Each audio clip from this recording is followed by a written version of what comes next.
Let's start this conversation with Marvin Mims, most proven guy in the group, which naturally makes him a leader on the football team, right? Going to use him. I think they're going to use him a little differently. I think they're going to use him in multiple ways. He's got one thing that Jeff Lebby really, really likes, and that is speed. So they think they can move him around and they can take advantage of that speed. They think that he is going to have a significant increase in the number of big plays he produces in the passing game, especially with the tempo that they want to play with, whether that's catching defenses off guard or just having those guys be unsure, right? Like, one of the main reasons you go tempo is, yes, you want to be in better shape than the other team and all that stuff, but it gives you an advantage mentally. Like, it's hard for a defense to get lined up and to get everything communicated when you're going that fast. And that can result in confusion in the back end. It can result in confusion at the second level. You know, who's supposed to pick up crossers, whatnot. Like, it can lead to a lot of bad things for a defense. And they think that Marvin Mims can expose defenses when they play with tempo. Now, the guy's not getting any bigger, right? He's not getting any taller, but this staff really thinks they can utilize his strengths. He's had a really good offseason. He's assumed a leadership role. He's added strength. He's faster. And I think after last year, he's motivated to prove he's an elite wide receiver in college football. Yeah, I agree. I think one of the things that you'll see, and I don't know if people are going to like hearing this or not, but there's going to be a lot of quick passes like tunnels and bubbles thrown. And like the first reaction is, oh my gosh, those plays. But it's a little bit different right now because you have an absolute ass kicker in the slot in our tight end groups, whether it's Braden Willis or the Parker kid that transferred in.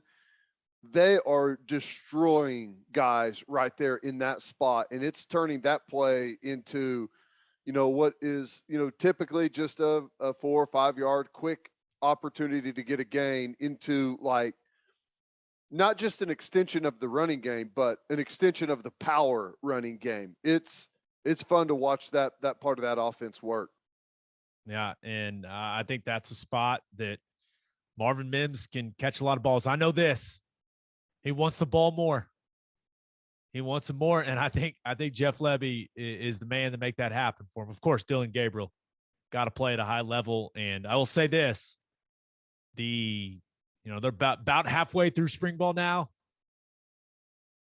Dylan Gabriel's accurate. He is.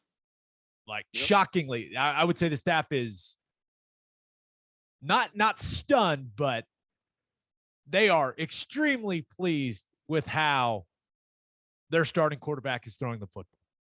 He's smooth too. Oh yeah. He's got and I know this is a lofty comp, but there's some things that he does that reminds me of Baker, just in a sense, but the way they throw the football is totally different. Baker is like kind of a raw power guy and puts like a ton of body into all of his throws. Dylan Gabriel's got like a silky smooth release that looks like he's not putting much effort into it at all. And it's got touch. It's got zip whenever he needs it to. He's got a nice delivery. Yeah. Okay. Jalil Farooq. They think this guy can be an absolute dude. Powerful, explosive, strong. I've had multiple members of the staff tell me that he is one of the most talented players on the field. And the on-field performance isn't a concern for him. Where he needs to grow as a player is off the field, taking care of everything he has to take care of, and in the meeting rooms, right? Becoming a real student of the game, right? Understanding everything he needs to understand about the offense and what defenses are doing from a coverage standpoint, from an alignment standpoint. how things change when defenses give you different things. Like, that's where he needs to grow. But the staff think that they can get him to an elite level in those areas. And the best thing I've heard about Farooq is that he wants to be pushed. He wants to be held accountable. I'm not sure I'm more excited about another player on offense than I am him. Like, I think he could have a big time year, and he looks way better wearing number 3. I mean, way better. Yeah, I totally agree with that. And I echo everything that you said about him. And I think all of that is very well said. So I don't have a whole lot to add except for this. I think maybe he's got the highest ceiling of all the wide receivers. Maybe. Completely agree. Yeah. Yeah, I think he has the opportunity. Like, I think Mims is a really good wide receiver. I think Jalil Farooq has a chance to be a superstar wide receiver. It's his physical build, right? Mm-hmm. The power in the lower half, like the speed, the explosiveness. He's just a bigger guy, right? And as good as Mims is, like, he's just not that big of a dude. Now, we've seen small wide receivers in the National Football League have a ton of success. We've seen some great small wide receivers at OU, but Farooq, when you look at the starters they have at wide receiver now, when they're out there on the field with Farooq, Mims, and Wease, the guy that catches your eye is Farooq. There's no doubt. And that's a superstar wide receiver name too. It is. It sounds like doesn't it? It's like the perfect wide receiver name. It's good. It's good. And he's good. Okay. Next guy, Theo Wease. Aston, they say he's back to 100%. Has looked very good in spring ball. Coach has been really impressed with the way that he's moving, not only from a speed standpoint, but getting in and out of his breaks on a variety of different routes. That foot is looking good, and they're even more impressed with how he's emerging as a leader for this team, right? I think that's an extremely important part. And the thing that I keep being told about Theo Wease is that he's locked in, and that his mentality right now is a lot different than years past. And that's good to hear, because I mean, he's got size, he's got talent. He needs to stay healthy, clearly, but it sounds like he's put in all the rehab to get back physically, and he's really improved the mental side of things and kind of his approach. I mean, it's really it's almost crazy whenever you look at a lot of this wide receiver core, especially, and we'll get into some of the younger guys, but there's almost not two of the same body types out there.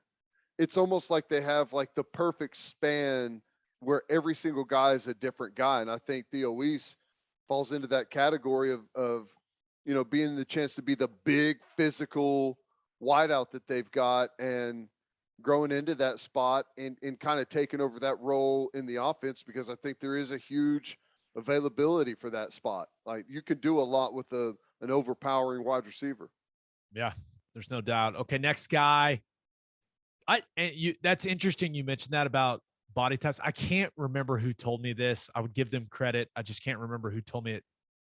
You want your wide receiver core like a basketball team, right? You want a point guard type body. You want like a forward type guy, or like a power forward type guy. You want to have a basketball team as a wide receiver group where, versatile, different skill sets, good at different things. Mm-hmm. And I think that's what you're alluding to. Let's talk some Drake Stoops. Guy's just going to play his ass off. I know that. And he may not give you huge plays in the passing game, but he's going to make some really important plays. And he's just so reliable. He's such a high IQ player He's always in the right spot, right? And he always makes the proper read. He always battles as a blocker when they're running the football. He does all the little things that contribute to winning. Does he have the amount of talent that a Farooq or a Mims has? Nope. But with how reliable he is, he's going to be on the field a whole lot for this team. There's no doubt about it. I think he's fantastic. I can't say enough about him. Like, obviously there's some guys that just physically have way more tools at that position. There's no doubt about it, and everyone knows it. But he has become an expert at working the dangerous part of the field. I mean, that's what he does. He works the dangerous part of the field. He works the middle. He works around the backers and underneath the safeties. And he gets drilled a lot whenever he catches the ball. But he always catches it, and he always gets up with it, and he always makes it over to the sideline. He does it again. The dude is tough as nails. I wish we had a ton of Drake Stoops on this football team.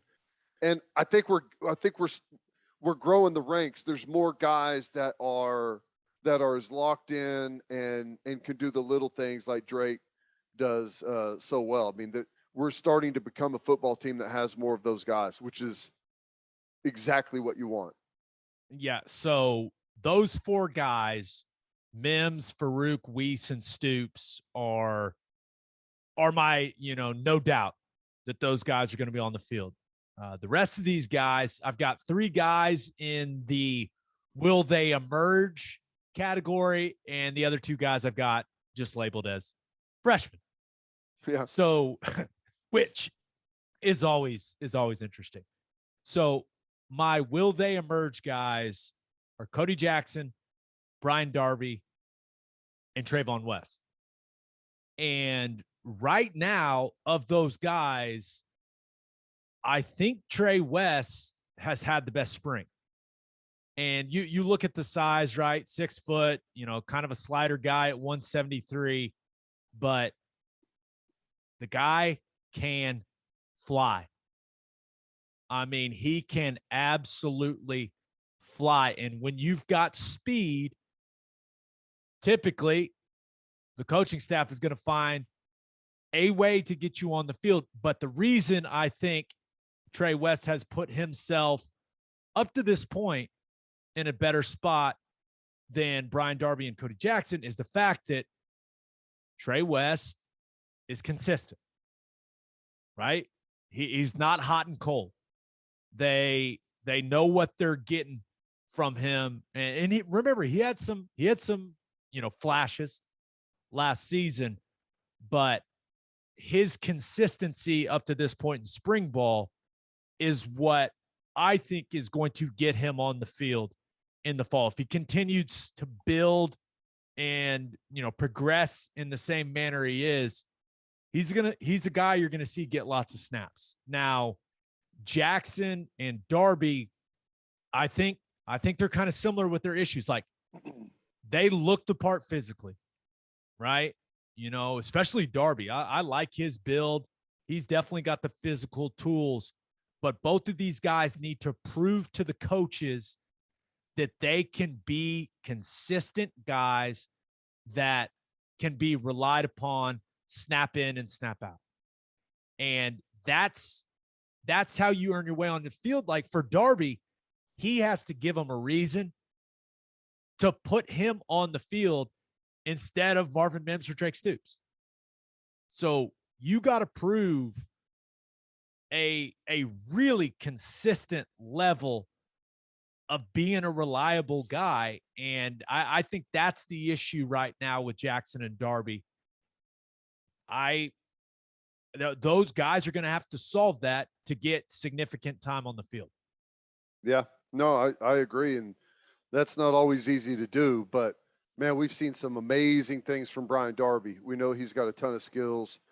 You're right. Trevon West is absolutely killing it out there. I mean, here's the one thing I will say is when you go up tempo, you wear out the defense, but you also wear out your skill guys that are running routes up and down the field, left and right, super fast. So my guess is they're going to play quite a few wide receivers. Now, we all remember the days back whenever Baylor would throw the bubble, run it out of bounds, and run three new wide receivers seamlessly right back out onto the field, right? Don't know if we're going to be doing any of that, but I imagine that we're going to be rolling through a pretty good group of wide receivers in a given game.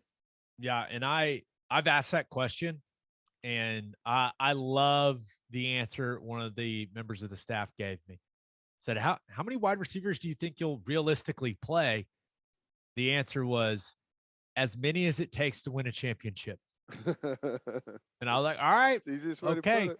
So last two guys that are labeled freshmen, well, they're freshmen. And I will say this, the staff, they're very, very excited about both of these guys. Jayden Gibson, at 6'5", 191, I think he's going to have himself a role for this football team. And he's already gotten so much better just in this, this limited number of spring ball practices. And then Nick Anderson, Ted, you and I, we talked to the strength staff about this young man, and it sounds like he could end up being an absolute freak. Yeah, Nick Anderson is a stud. He's got a big frame, and I think he'll put on some weight, in the coming years, like good weight, super explosive. We know he's got the bloodline. Jayden Gibson at 6'5". I mean, both guys give you big targets.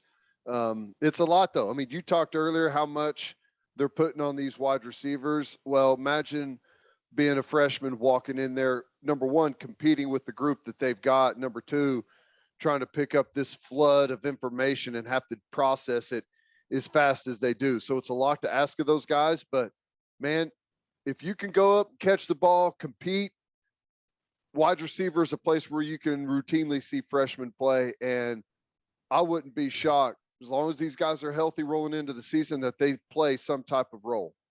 Yep. All right, let's get to call your shot. And we asked you guys, does OU need a go-to wide receiver? And if so, who do you think it's going to be and why? And we got a couple of responses. This first one comes from Terry Jones. He said, Mims can be. We Stoops and crew will probably have more catches, not a huge gap in catch numbers. And I think that's a good point that Terry's making, Ted, because Jeff Lebby, he's talked about this, and you can go back and look at the numbers from his previous offenses. Like, he wants to spread the football around. Like, he thinks that makes it significantly more difficult on the defense to defend you. And I tend to agree with that. Yeah, I do too. However, if you've got a guy, say Jayden Gibson at 6'5", just turns into a premier route runner and like just catches everything you throw his way. Like, if you've got that type of guy, then sometimes that's the hardest thing to defend, is just that type of body type. But I do think that they're going to spread the ball around. Here's the thing is I almost don't think, even if that wasn't their philosophy as an offense, I think there's so many capable guys. Like, it could easily be Mims, we know that, but like, it wouldn't shock me if Jalil Farooq was the leading receiver this season. It wouldn't shock me if, because of his size and everything, if Theo Wease started to really emerge as like a big third down guy and, being physical after the catch and turned into a big wideout. So I don't think they necessarily need one, but I think they have tons of different guys that could emerge. It's really a position group that has a ton of ability and a ton of talent. Yeah, I thought this was an interesting response from Matthew Jefferson, who said, this will be like when CD took pressure off of Hollywood Brown. Mims and Farooq are going to go off mix in solid tight ends and some absurd depth at receiver, and it's going to be a great year. Those two guys are pretty good. So if Farooq and Mims can turn into CD and Hollywood, sign me up for that. No doubt. No doubt. Here's what I'll say. The receivers that have had the best years here typically happens whenever we run the ball the best.